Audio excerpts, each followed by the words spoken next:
Halo warga Depdikmat, gimana kabarnya hari ini? Selamat datang di podcast Depdikmat #3 2024. Bersama saya, Isma Sausan Maulida selaku staf bidang jurnalistik Himatika FMIPA UNY 2024. Tentunya saya tidak sendiri sekarang. Saya dibersamai oleh Mas dan Mbak yang luar biasa. Mereka adalah Mas Dewa, Mas Gilang, Mbak Tina, dan Mbak Diva yang merupakan pengurus Himatika FMIPA UNY 2024. Gimana kabarnya hari ini Mas dan Mbak? Berkabarnya mungkin bisa dimulai dari Mas Dewa terlebih dahulu. Dilanjut ke Mas Gilang, Mbak Tina, dan Mbak Diva. Sekalian bisa perkenalan dulu Mas dan Mbak dari nama, kelas, dan amanah di Himatika FMIPA UNY 2024. Silahkan. Halo, perkenalkan aku Dewa Kang Gede Mahadewa selaku Ketua Himatika MIPA UNY. Aku dari kelas Statistika G 2022. Kabarnya kebetulan hari ini baik sekali ya. Sebelumnya terima kasih ya udah memberikan kesempatan buat aku untuk berada di podcast Depdikmat ini. Halo teman-teman Depdikmat. Perkenalkan nama aku Gilang Rizkiawan, biasa dipanggil Gilang. Di Himatika 2024 ini aku diamanahi sebagai Direktur BSO TGMM. Salam kenal. Alhamdulillah, untuk kabarnya baik sih. Mungkin lagi hektik aja dikarenakan mendekati ujian akhir semester dan juga akhir periode. Tapi baik sih. Oke, sebelumnya, halo teman-teman semuanya. Kenalin, saya Dwi Retno Agustina, biasa dipanggil Tina, dari kelas Pendidikan Matematika C 2022. Nah, di Himatika MIPA UNY periode 2024 ini, saya diamanahi sebagai Kepala Bidang Kaderisasi. Halo semuanya, perkenalkan namaku Arnesta Divarevanda dari kelas Matematika E 2022. Di Himatika 2024 ini diamanai sebagai Kepala Biro Dana dan Usaha. Oke, bagaimana awal mula Mas dan Mbak bisa bergabung dengan Himatika FMIPA UNY ini? Apa yang membuat Mas dan Mbak tertarik menjadi bagian dari kepengurusan? Oke, awal mula aku tertarik untuk join himpunan itu sebenarnya dari awal aku join di kepanitiaan sidang umum.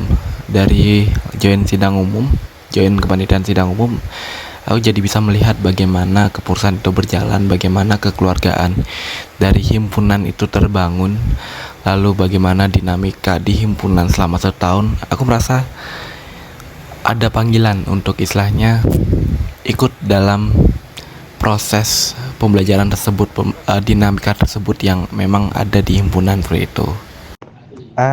Dulu aku tertarik menjadi bagian dari kepengurusan Himatika ini karena dulu tuh aku ingin mengembangkan diri aku, dan aku melihat Himatika ini sebagai wadah aku untuk mengembangkan soft skill seperti kepemimpinan, manajemen waktu, dan komunikasi. Selain itu aku juga melihat kepengurusan ini tuh sebagai peluang besar untuk aku menjalin relasi yang bermanfaat untuk kedepannya begitu. Dan di pengurusan ini juga aku pengen dapat pengalaman berharga yang mungkin nggak bisa aku dapatkan ketika aku nggak ikut di Himatika. Terus juga aku pengen tahu gimana sih organisasi di kampus itu berjalan. Mungkin itu sih dulu alasan aku join ke Himatika ya. Oke, awal mula bergabung di Himatika ya. Dulu ketika saya masih menjadi mahasiswa baru, saya memang mencari organisasi yang sekiranya bisa memberikan manfaat buat diri saya, baik itu untuk pengembangan diri, pengalaman, ataupun relasi. Awalnya, saya dulu berniat untuk masuk ke BEM karena saya belum mengetahui bahwa di tingkat departemen itu ada himpunan. Nah, ketika saya sudah mengetahui ada Himatika yang merupakan satu-satunya organisasi di lingkup Departemen Pendidikan Matematika, dan saya mengetahui program kerjanya, saya merasa Himatika ini merupakan tempat yang cocok untuk saya mengembangkan diri di sini. Nah, ada pula salah satu program kerja Himatika yang memang sejak awal saya masih menjadi bahasa baru itu menarik perhatian saya. Dan ternyata sampai sekarang program kerja tersebut masih menarik perhatian saya. Nah, akhirnya dari situ saya memutuskan untuk bergabung di Himatika. Dan saya rasa saya tidak pernah menyesal karena banyak manfaat sekali yang saya rasakan di Himatika kali ini. Awal mulanya ya berarti waktu daftar jadi pengurus pas aku staff dan waktu itu masih semester awal gitu. Nah, tahu sendiri ya, biasanya kan waktu maba itu masih semangat-semangatnya buat kuliah dan pengen cari banyak pengalaman berbeda gitu kan. Apalagi dulu aku jarang ikut kegiatan-kegiatan waktu SMP SMA. Malah sekalinya ikut tuh kena dampak COVID, jadinya rada terhambat. Nah, kemudian saat di perkuliahan, lihat Mas Mbak pengurus periode sebelumnya tuh kayak sering seru-seruan gitu loh di Himatika. Jadinya ya aku makin tertarik gitu buat daftar. Apalagi pasti benefitnya banyak banget. Selama menjadi pengurus, tentunya banyak pengalaman yang Mas dan Mbak dapatkan. Bisa diceritakan salah satu momen yang paling berkesan selama di Himatika? Kalau dibilang momen paling berkesan yang ada di kepengurusan, aku rasa adalah momen dimana aku dilantik atau mungkin waktu serah terima jabatan ketua himpunan. Itu jujur sangat-sangat berkesan karena memang itu titik baliknya, titik dimana aku mulai belajar bagaimana caranya memimpin, bagaimana caranya memanage suatu himpunan yang aku rasa kepengurusannya cukup besar ya, 90 orang di dalamnya. Dan aku rasa itu jadi momen paling berkesan dan momen paling bisa merubah hidupku sampai saat ini, seperti itu sih. Momen paling berkesan ya. Mungkin kalau untuk momen yang paling berkesan selama di Himatika tentunya ada banyak ya. Cuma salah satu yang paling aku ingat tuh adalah ketika aku dilantik menjadi direktur BSO THMM 2024 dalam musyawarah anggota waktu itu. Jadi pada momen itu tuh aku kayak ngerasain emosi yang campur aduk gitu, kayak antara senang karena bisa dipercaya tapi sedih juga karena kayak ya sedih aja. Kayak momen waktu itu kan kayak pas waktu musyang gitu ya, kayak kita LPJ-an dan segala macam. Terus aku juga agak insecure gitu loh, apakah aku mampu untuk menjalankan amanah yang telah diberikan. Tapi momen tersebut menjadi titik awal bagi aku untuk bisa belajar bertanggung jawab dan ya bisa lebih menjalankan amanah yang diberikan kepada aku gitu. Jadi ya itu momen yang paling berkesan sih bagi aku selama di Himatika. Jadi ya itu sih. Menurut saya, semua yang ada di Himatika ini berkesan sih. Karena apa? Karena di sini kita tidak hanya belajar hal baru, tetapi kita juga mendapatkan keluarga baru. Banyak sekali yang udah kita lalui bersama-sama di Himatika, baik itu suka, duka, canda, tawa, dan juga masih banyak lainnya. Baik itu yang menyenangkan ataupun menyedihkan. Yang pastinya, cerita-cerita tersebut atau kenangan-kenangan tersebut pasti bakal terus kita kenang sampai nanti. Dan saya yakin bagi siapapun yang bergabung di Himatika, pengalaman-pengalaman yang mereka dapatkan itu akan menjadi sesuatu yang pastinya bakal kalian rindukan. Entah itu sukanya, dukanya, atau yang lainnya. Oke, momen paling berkesan di Himatika buat aku itu saat dimana aku bisa melakukan apa yang belum pernah aku lakukan, apa yang belum pernah berani aku lakukan gitu. Yaitu ketika aku diberi kesempatan untuk bisa ngomong di depan umum, seperti menjadi MC, moderator, dan juga narasumber di berbagai acara Himatika. Momen ini tuh sangat berkesan banget buat aku karena jujur bisa dibilang aku ini introvert di depan banyak orang, apalagi di lingkungan yang baru, orang-orang baru, itu rasanya kayak takut banget gitu kan. Nah, tapi setelah mendapatkan kesempatan itu, aku jadi lebih terbiasa, lebih enjoy gitu. Apa tantangan terbesar yang dihadapi selama menjadi pengurus? Dan bagaimana cara Mas dan Mbak mengatasinya? Kalau dari aku sendiri untuk tantangan terbesar ya adalah bagaimana aku menghadapi istilahnya keberagaman ya yang ada di kepengurusan, yang dimana di dalam kepengurusan Himatika tahun ini aku rasa banyak sekali istilahnya latar belakang yang berbeda, sikap yang berbeda, lalu bagaimana cara menyikapi isu juga berbeda. Itu yang jadi tantangan terbesar, bagaimana cara menyatukan orang-orang yang berbeda ini menjadi satu visi yang sama, yaitu istilahnya untuk membangun Himatika ini agar maju ke depannya. Itu sih sebenarnya jadi tantangan terbesar selama satu kepengurusan. Untuk tantangan terbesar aku selama menjadi pengurus itu bagaimana cara mengatur waktu sih. Jadi dulu tuh kayak aku terlibat dalam banyak kepanitiaan, dan pas waktu awal-awal tuh kayak aku kayak sulit gitu loh karena jadwal yang padat kan tentunya. Jadi agak kewalahan untuk membagi waktunya. Tapi cara aku untuk mengatasi hal tersebut adalah dengan ya berjalan sih, kayak berjalannya waktu kayak aku tuh kayak lebih bisa ngatur waktunya, dan aku pun juga kayak lebih selektif lagi dalam memilih kegiatan yang benar-benar bisa aku handle dan fokus gitu loh. Sehingga kegiatan yang aku ikutin tuh benar-benar ya aku fokus untuk mengikutinya begitu. Dan aku juga membuat prioritas dan membagi waktu secara lebih efektif sehingga semuanya bisa berjalan lebih lancar lagi begitu. Oke, tantangan yang dialami ya. Menurut saya tantangan ini pasti semua teman-teman juga merasakan sih bagaimana memanajemen waktu antara kuliah dan juga tanggung jawab di organisasi. Dan kita sebagai mahasiswa pasti ada kalanya di mana kuliah dan juga organisasi sama-sama padat. Untuk cara mengatasinya, balik lagi ke pribadi masing-masing, tergantung skala prioritas teman-teman. Ketika teman-teman ada kuliah, ya coba ikutin kuliah.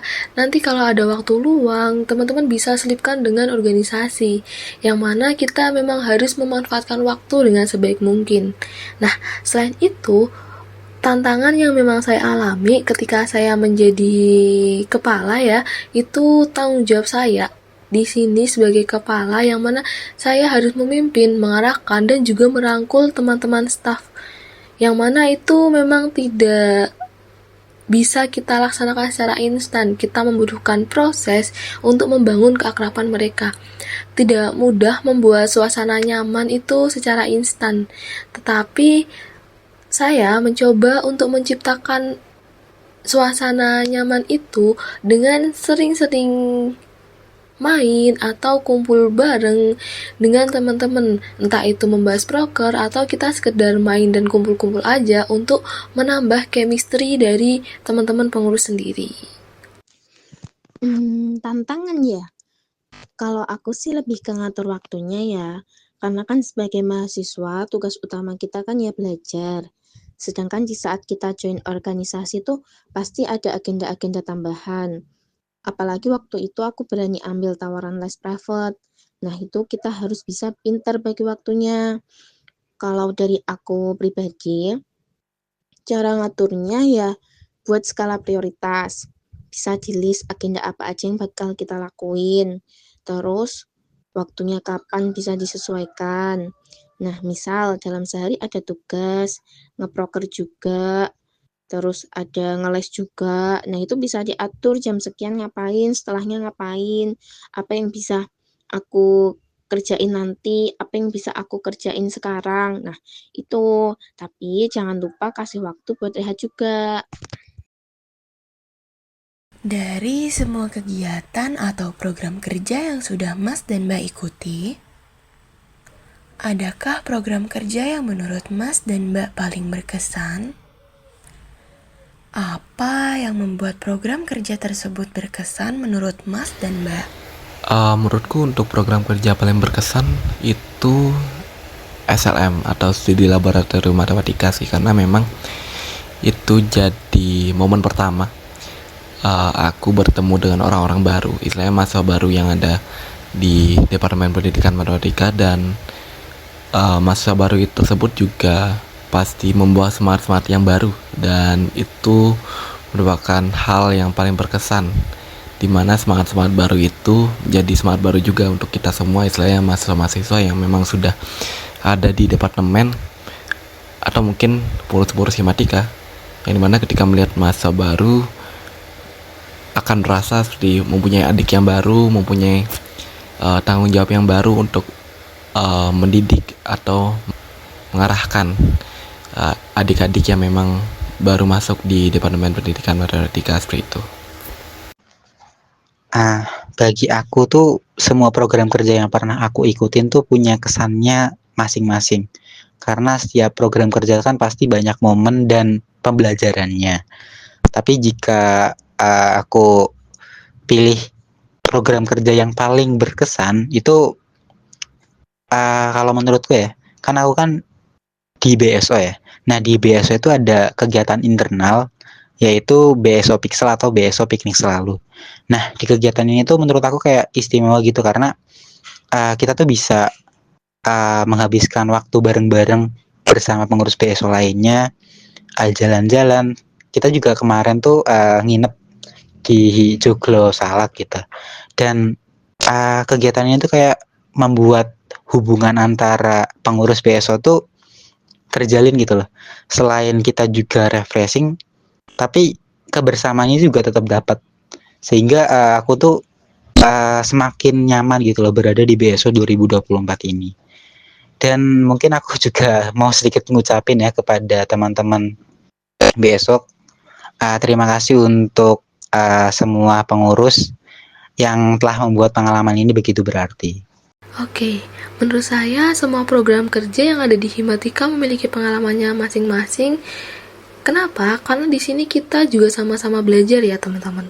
Tetapi menurut saya program kerja yang memang paling berkesan bagi saya masih ada di program kerja yang menarik perhatian saya ketika saya masih menjadi mahasiswa baru. Di mana program kerja itu program kerja yang dinaungi oleh bidang kaderisasi sendiri, yaitu ada di SLM, Studi Laboratorium Matematika, yang mana di sini kita benar-benar bisa mengenal mahasiswa yang seangkatan, kakak tingkat, mahasiswa baru. Nah, mengapa program kerja ini bisa saya sebut program kerja yang paling berkesan menurut saya? Karena menurut saya, mengenal orang-orang baru itu sangat menyenangkan sekali. Kita bisa mendapatkan teman baru, keluarga baru. Program kerja yang paling berkesan buat aku tuh HTC #11 atau Himatika Concert #11. Karena aku waktu itu diberi kesempatan dan dipercaya untuk jadi koor si sponsor. Itu pertama kalinya aku jadi koor di suatu event besar. Nah, alhamdulillahnya surplus. Itu yang membuat aku sangat berkesan. Karena jadi koor sama aja kita jadi pemimpin, di mana kemampuan kepemimpinan kita akan bertambah. Dan pastinya kita akan memiliki rasa tanggung jawab yang besar. Apalagi di saat kita memimpin, kita bisa memberikan yang terbaik gitu. Menurutku ini sangat berkesan dan sangat berharga untuk pengalaman di masa depan. Apa saja perubahan positif yang Mas dan Mbak rasakan dalam diri setelah bergabung di Himatika ini, baik itu dari segi kemampuan, pola pikir, atau aspek lainnya? Untuk perubahan positif sendiri, aku merasa seperti ada hal baru dalam pola pikirku, misalnya sudut pandang, dimana ketika masuk ke keperusahaan Himatika, aku mulai belajar bagaimana caranya memahami sudut pandang orang lain, bagaimana caranya memahami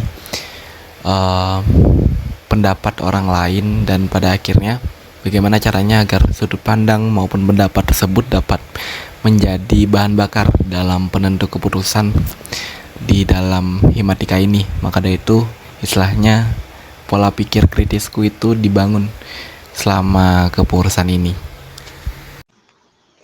Banyak sih perubahan positif yang aku rasain ketika aku bergabung di Himatika ini.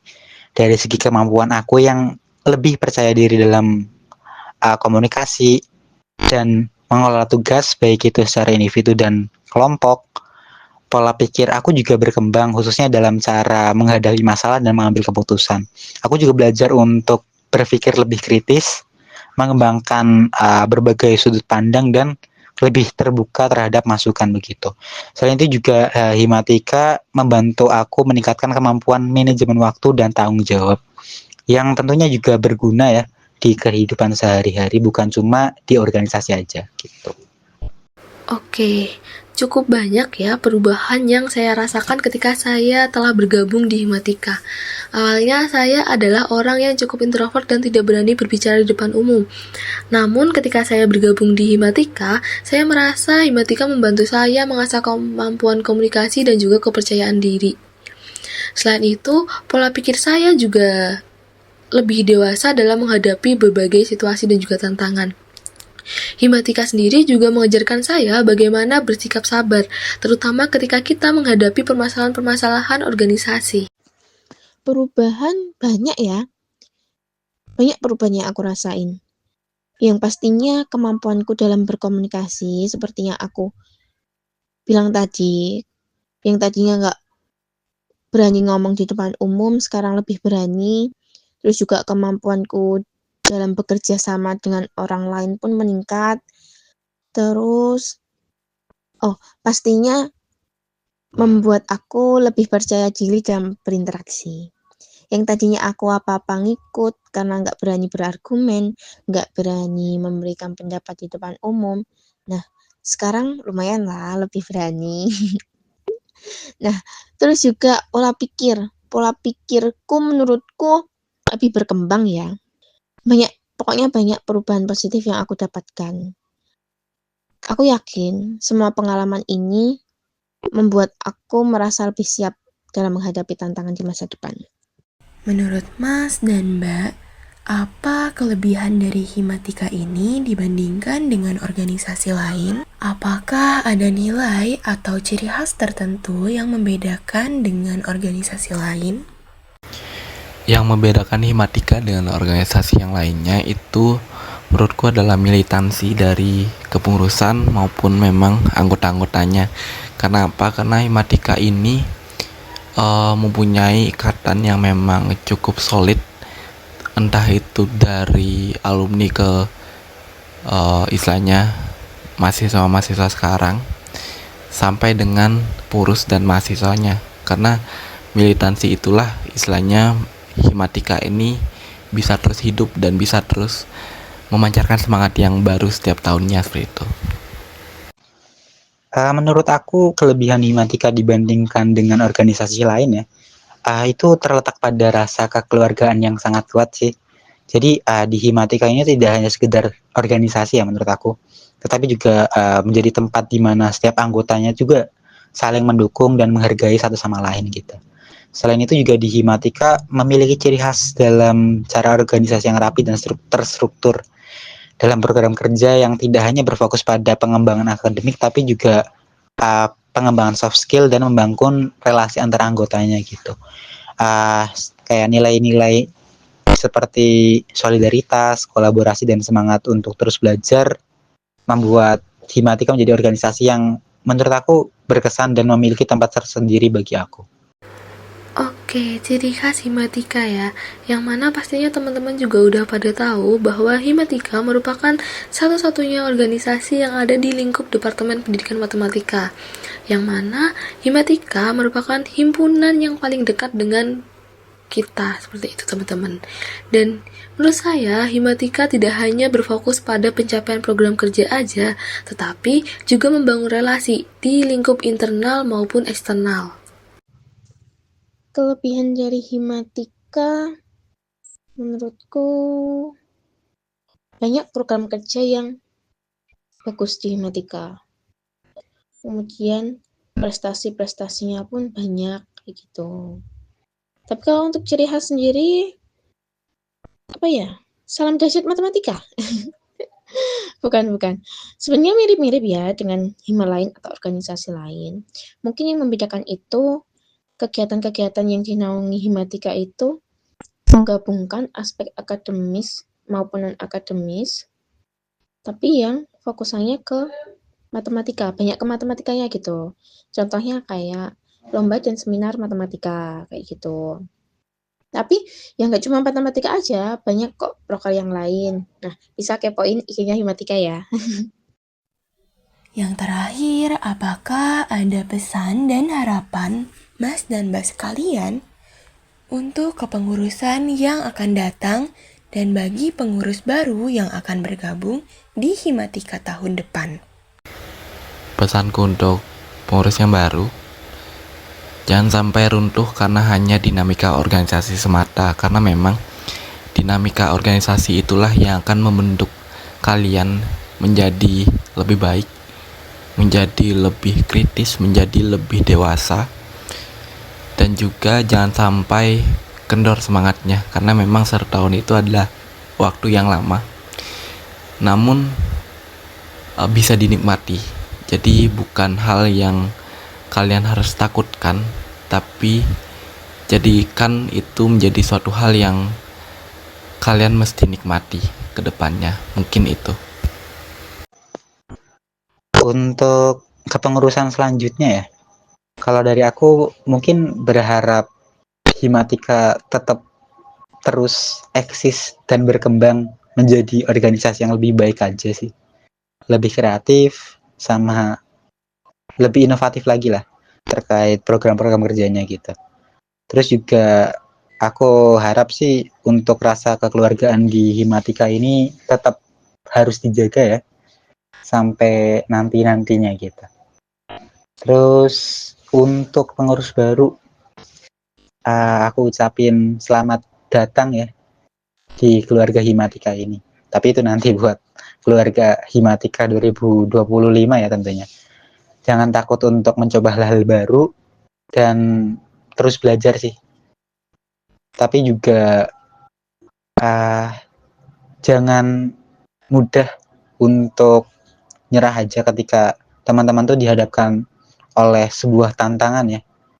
Pasti setiap jalan yang teman-teman tuju tuh pasti ada aja rintangannya gitu. Jadi tetap terus maju, jalani, dan ya akhirnya selesai juga kita. Semangat guys. Udah. Untuk teman-teman pengurus baru, jangan pernah takut untuk melangkah maju. Bergabung di Himatika adalah kesempatan luar biasa untuk belajar dan juga berkembang. Jangan ragu untuk mencoba hal-hal baru, meskipun awalnya terasa sulit. Bangun komunikasi yang baik dengan pengurus, karena keberhasilan organisasi dimulai dari solidnya hubungan antar pengurus. Seseorang pernah bilang ke saya bahwa berani melangkah adalah awal menuju perubahan. Nah, menurut saya, Himatika adalah tempat di mana keberanianmu akan menemukan tujuan dan kebersamaan akan membawa makna. Semoga Himatika terus menjadi rumah yang nyaman untuk siapa saja yang ingin belajar dan berbagi. Pesan dan harapanku untuk kepengurusan yang akan datang, semoga semakin banyak inovasi dan ide-ide yang membawa Himatika menjadi lebih baik dari periode sebelumnya. Selalu semangat, saling mendukung, dan mampu menghadapi tantangan yang ada dengan sikap positif. Ingat bahwa perjalanan ini adalah kesempatan berharga untuk belajar dan berkembang. Manfaatkan setiap pengalaman, jalin hubungan yang baik dengan sesama anggota, dan jangan ragu untuk berkontribusi, serta menciptakan dampak yang berarti bagi organisasi dan masyarakat. Terima kasih kepada Mas Dewa, Mas Gilang, Mbak Tina, dan Mbak Diva yang telah bersedia menjadi narasumber untuk membahas pengalaman, kesan, dan pesan sebagai pengurus Himatika FMIPA UNY pada podcast Depdikmat #3 2024. Terima kasih juga kepada warga Depdikmat dan audiens yang sudah mendengarkan podcast kali ini. Saya, Isma Sausan Maulida selaku host, pamit undur diri. Sampai jumpa pada edisi podcast berikutnya. Dadah!